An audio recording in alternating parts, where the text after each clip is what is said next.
Welcome back to our channel மாணவன் ஆசிரியர். இந்த இடம் நம்ம என்ன டேட் பார்க்க போகிறோம் அப்படின்னு வந்து பார்த்தீங்கன்னா 10th standard social science public examination March ஏப்ரலுக்கான கவர்மெண்ட்டோட அஃபிஷியல் ஒரிஜினல் கொஸ்டின் பேப்பர் தான்.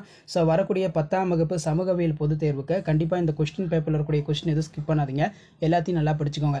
லாஸ்ட் மினிட் வந்து பார்த்தீங்கன்னா 10ஆம் வகுப்பு மாணவர்கள் வரக்கூடிய social science public examination March April prepare ஆகிறதுக்கு இந்த கவர்மெண்ட்டோட அஃபிஷியல் ஒரிஜினல் கொஸ்டின் பேப்பர் ரொம்ப யூஸ்ஃபுல்லாக இருக்கும். ஸோ இது வரைக்கும் நான் அப்லோட் பண்ண கவர்மெண்ட்டோட அஃபிஷியல் ஒரிஜினல் கொஸ்டின் பேப்பரில் இருக்கக்கூடிய 2 மார்க்கு 5 மார்க்கு 8 மார்க்கு எதுவும் ஸ்கிப் பண்ணாதீங்க. டைம் லைன் ஆகட்டும், மேப் ஆகட்டும், கண்டிப்பாக இந்த கொஸ்டின் பேப்பர்லேருந்து உங்களுக்கு கொஸ்டின்ஸ் அப்படியே வந்து பார்த்தீங்கன்னா ரிப்பீட் ஆகும். இதில் ரஷ்ய புரட்சியின் உலக அளவிய தாக்கத்தினை கோடிட்டு காட்டுக, முத்துத்துறைமுக நிகழ்வை விவரிக்கவும், சுவாமி விவேகானந்தரின் செயல்பாட்டல் சித்தாந்தத்தின் தமக்கென்ன, அதே மாதிரி ஆங்கிலேய இந்தியாவில் விவசாயிகள் கிளர்ச்சி எவ்வாறு வகைப்படுத்தப்பட்டது, திருப்பூர் குமரின் வீரமரணம் குறித்து சிறுவிருப்பு வரைக ரொம்ப முக்கியம். அதே மாதிரி வாட் இஸ் பஸ்ட் மான்சூன், கலப்பு வேளாண்மை என்றால் என்ன, what is mixed farming agriculture. அடுத்து பார்த்தீங்கன்னா தகவல் தொடர்பு என்றால் என்ன, அதன் வகைகள் யாவை, what is communication, what are it is a types. அடுத்து பார்த்தீங்கன்னா கடல் பாதுகாப்பு வேளாண்மையின் சதுப்பு நில தாவரங்களின் பங்கு என்ன, what is the roles the played in mangrove coastal zones of management.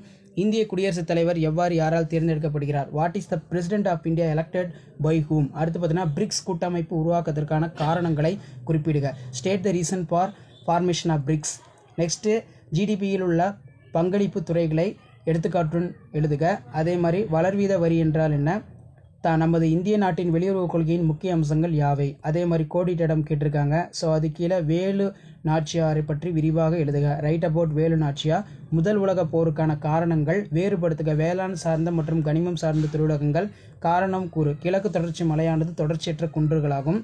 So அது கீழே ஐக்கிய நாடுகளின் சபையின் அமைப்பு மற்றும் செயல்பாடுகளை ஆய்வு செய்க. 1857ஆம் ஆண்டு பெருங்காலத்தின் தோல்விக்கான காரணத்தை எழுது.